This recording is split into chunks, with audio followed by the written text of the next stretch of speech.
Welcome. My name is Enrico. I'm a senior lecturer at Lund University in Sweden. I work at the Department of Fire Safety Engineering. Today I will give a presentation concerning human behavior in fire. I will present some introductory concepts about human behavior in fire and evacuation. Let's see a bit the outline of this presentation. In the first part of the presentation, I will describe some concepts about an evacuating crowd.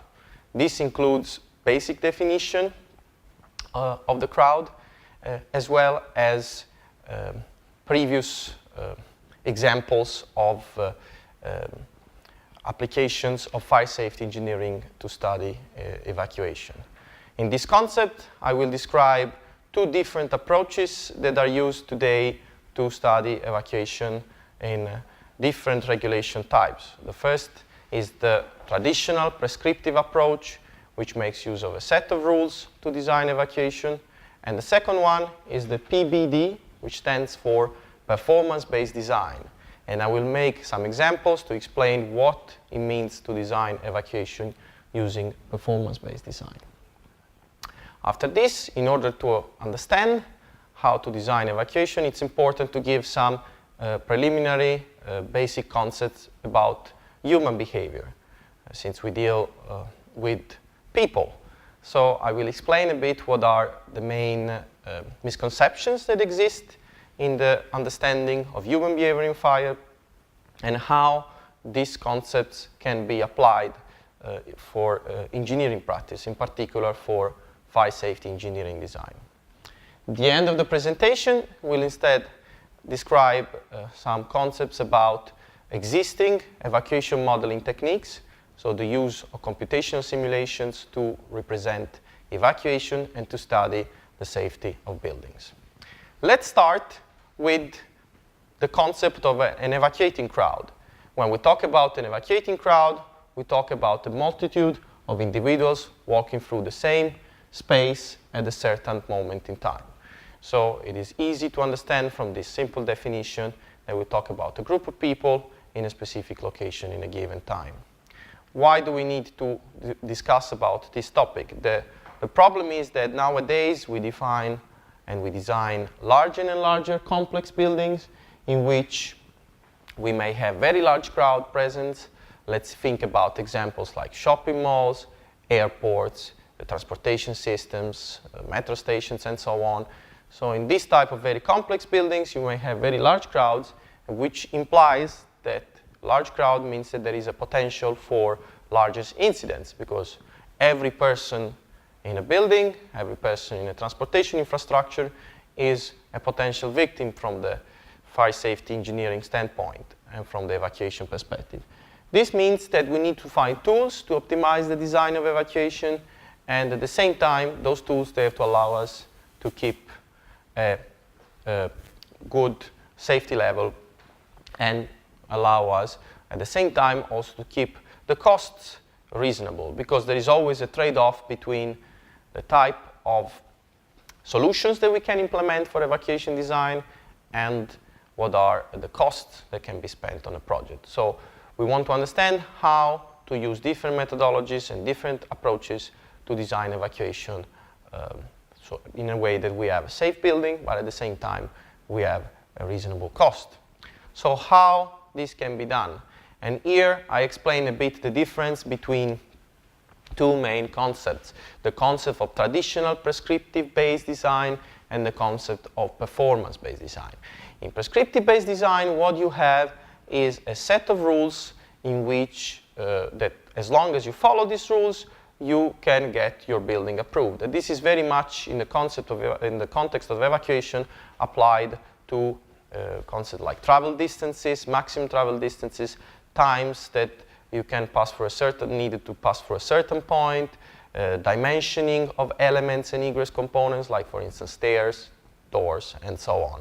In the performance-based design, shortened here as PBD, we instead make a comparison between two different elements. The first element is the so-called required safe egress time. The required safe egress time is the time that is needed for occupants to leave the building. So we have to use some methods in order to estimate how much it will take to evacuate a building given a certain scenario and certain population that you have in the building, certain conditions of the buildings, and so on. And this time is then compared with the available safe egress time, and this relates to the time that we have available until we reach critical conditions. So if you have a time, available safe egress time that is bigger than the required safe egress time, we can say that our building is safe. To which extent this has to be bigger than the other, so A set has to be bigger than R set, is defined with the use of safety margin. So we can have different approaches to define to which extent we want this to be bigger. And this is also linked to the uncertainty that we have in the methods that we use for the calculations of both times. So, but how do we define how a building, how safe is a building? So this is done by a list of critical conditions, which are generally, for instance, listed in performance-based design codes and relate to different variables. So I have in this picture a list of examples of different variables that we can take into consideration in order to assess critical conditions. This can include, for instance, smoke layer height, visibility, radiation, toxic products, temperature, and so on. So in a performance-based design code, you will find different values for different variables. This may be different among different codes, but it's important that you know that this will be your reference point for your calculation of the A set, so for the time that you have available for escape in your building. Then the next step is to make the comparison with the R set, with the time that you actually need for the whole, it's needed for the whole population to evacuate the building. And the way this is done, it is through different means, so through different tools. So the R set today can be calculated in different ways. One way to calculate the R set is through the use of egress models. Egress models are tools that can be used to estimate in different scenarios what is the time needed to get out of the building or to reach a safe place. It should be noted that egress models are one way to calculate this, and let's say it's one of the most sophisticated way to do this. There are other ways, and this can include, for instance, the use of hand calculations. Hand calculations are calculations that take into consideration of the movement of people, and they allow to calculate how long it takes to pass through different egress components. So how long is the time that is needed to go through, for instance, stairs, or through different corridors, through different elements of the buildings, and so on. Egress models, they do a step more. Let's say they have a higher level of sophistication, since they do not only allow to calculate the movement of people or the crowd, or crowd evacuation, but they also allow to implement, to a certain extent, the behavior of people. So you might have egress models that are based on different assumptions, different way of represent buildings, but regardless of this, you may, to some extent, depending on the sophistication of the model, implement different type of behaviors. This can be done in different way. One example of doing this is through the use of agent-based models. Agent-based models are models which make use of list of rules that allow to represent behavior. So for instance, this can be implemented in a computer model with a rule that tells if something happened, then something else would happen. So classical way to represent if conditions in a computer model. Let's make here an example from the evacuation standpoint of the difference between prescriptive-based design and performance-based design. In a prescriptive-based design, we are actually saying, and we refer generally to existing codes, what are the dimensioning, what are the required dimensioning, what is the required dimensioning of different elements in the building in order to ensure that we have an approved building. This means, for instance, dimensioning of different egress components like exits, staircases, and so on.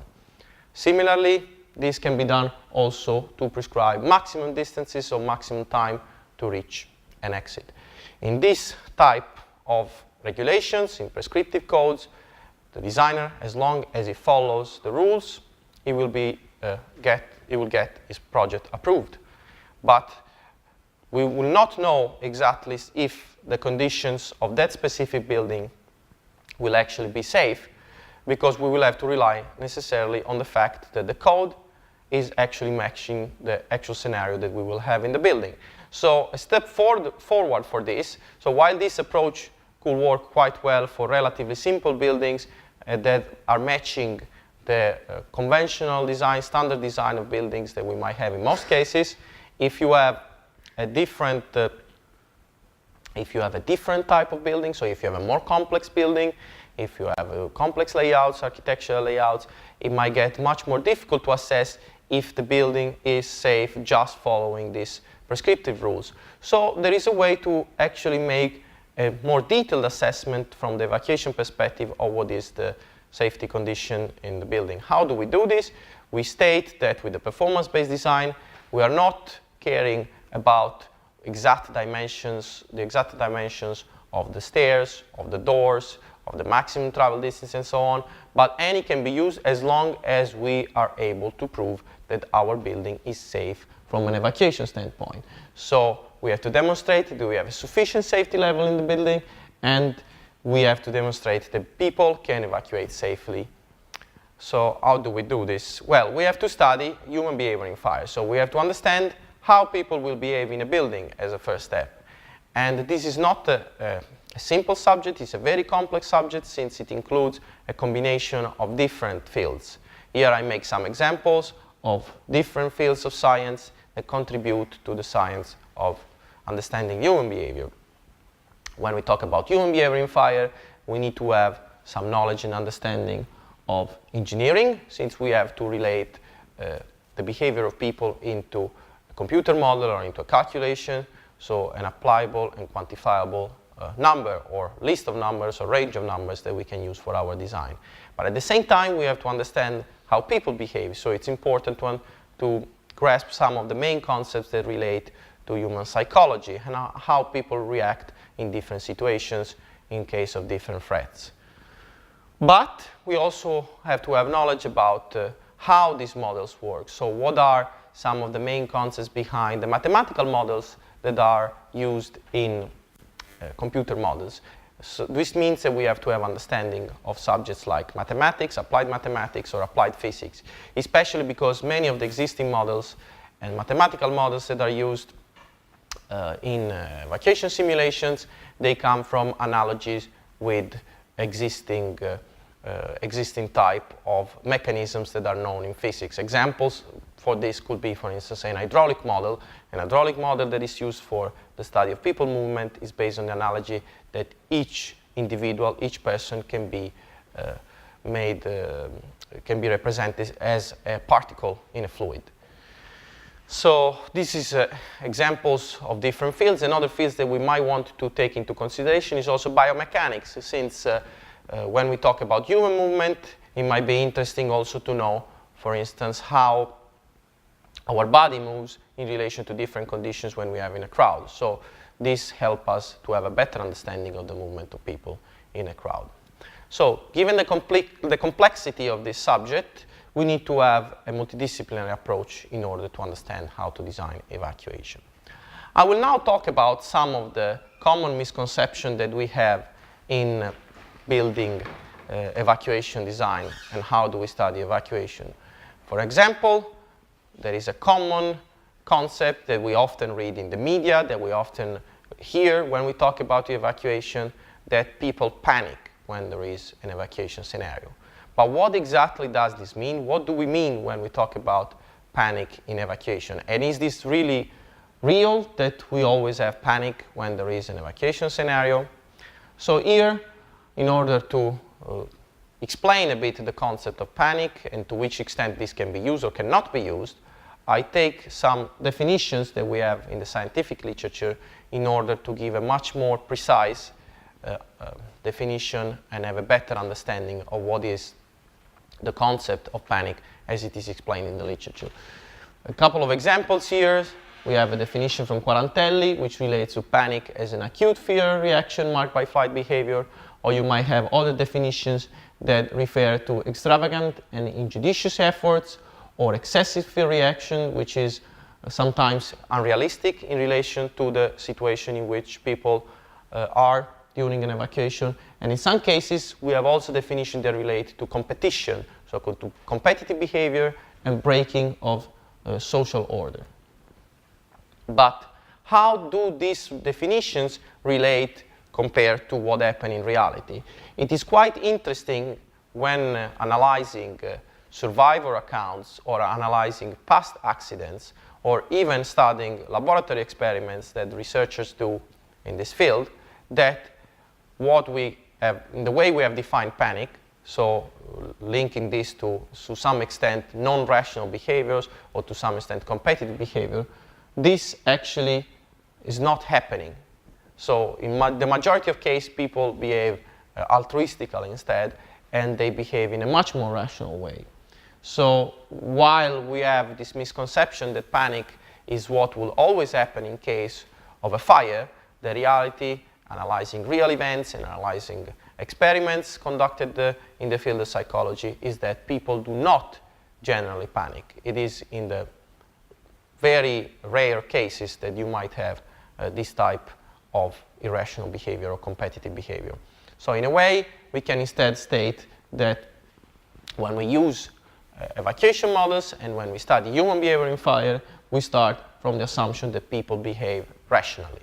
So rationality is one of the starting points to assess decision making during an evacuation.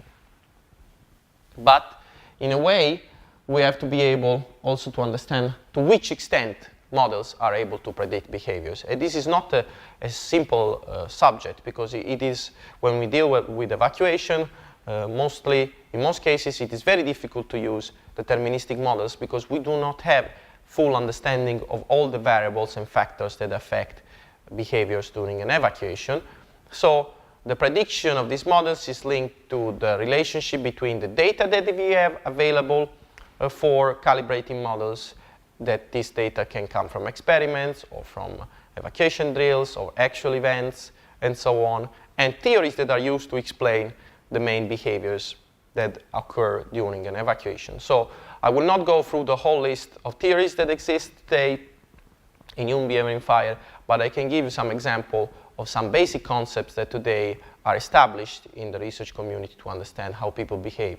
An example of this is the concept of affiliation. The concept of affiliation tells us that people will always tend to move towards the familiar. So this can be familiar places or familiar people.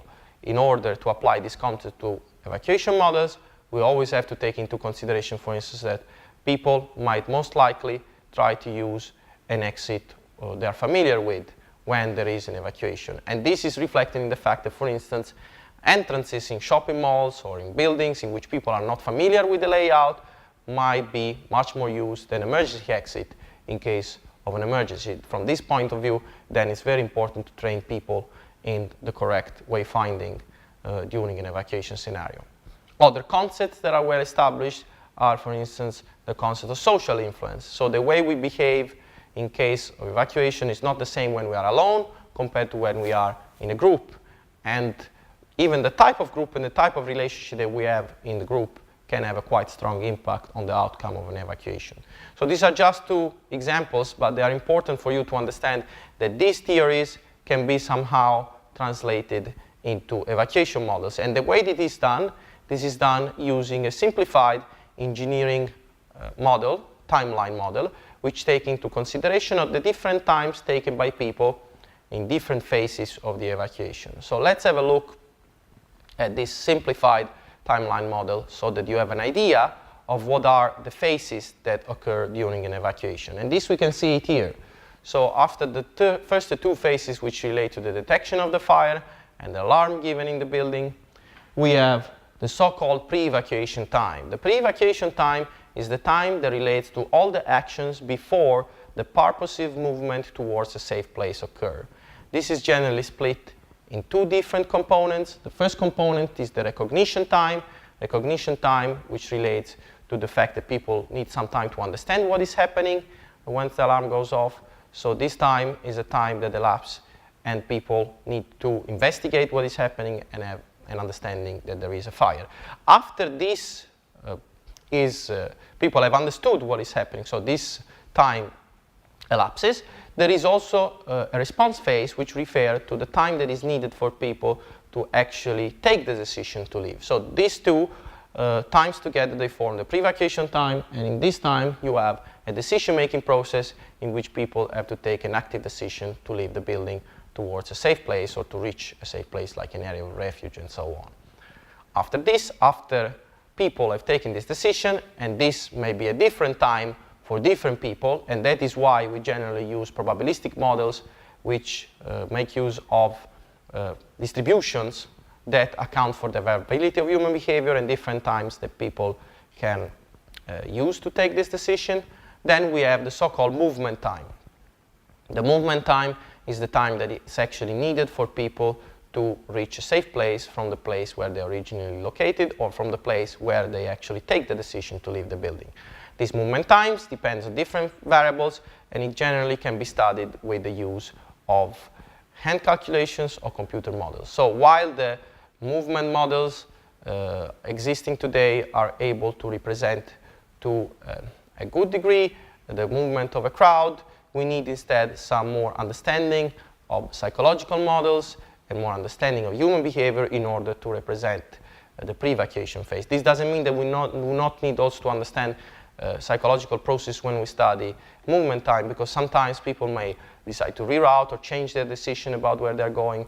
But in principle, the movement time can be calculated with movement models which have today the possibility to represent quite well the time that is needed for people to move in a crowd, generally relating walking speed, so the speed that people have that is generally derived as a fraction of the desired speed. If you are in a crowd, this would be most likely a lower speed than the defined desired speed that you have.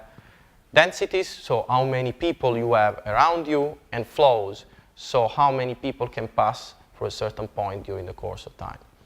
One specification I want to do is that the term pre-vacation time sometimes is also compared with the term pre-movement time. They are generally used by different researchers and different people in the community of human behavior in fire. The reason why I use pre-vacation time is that actually people move even during the pre-vacation phase, generally because they investigate what is happening and they try to understand the fire event. So the sum of the pre-vacation time and the movement time give us the required safe egress time, or also the evacuation time. That this means that this is the time required for all people to get to a safe place. They can be out of the building or a refuge area and so on. So once we have calculated this, we can compare this with the A set, which is the available safe egress time that refers to the time that takes until critical conditions are reached. And this can be calculated instead with the fire model, with hand calculations and so on. So we are able to understand what are the critical conditions, at what point in time they occur. And this can refer, as I said before, to different variables, like for instance, as I said before, temperature, toxic products, visibility, and so on. So summing up this short presentation, I gave an introduction about the concept of an evacuating crowd and some of the main variables and definition that you have to take into consideration for studying human behavior in fire. I explained the difference between performance-based design and prescriptive-based design from an evacuation standpoint, and I discussed some of the main assumptions used by evacuation models. Finally, you have to understand that the behaviors that occur during an evacuation, they can to some extent be predicted with evacuation models. This does not mean that we don't have uncertainties, that we don't have to take into account of these uncertainties and the lack of knowledge that we have concerning some of the behavior that people may have during an evacuation, but still this can be a very useful tool, and the use of these models and applying these theories of human behavior in fire can be very useful in order to have a better understanding of the evacuation process in a building. So thanks for following this webinar, and thanks to follow the K-Force project.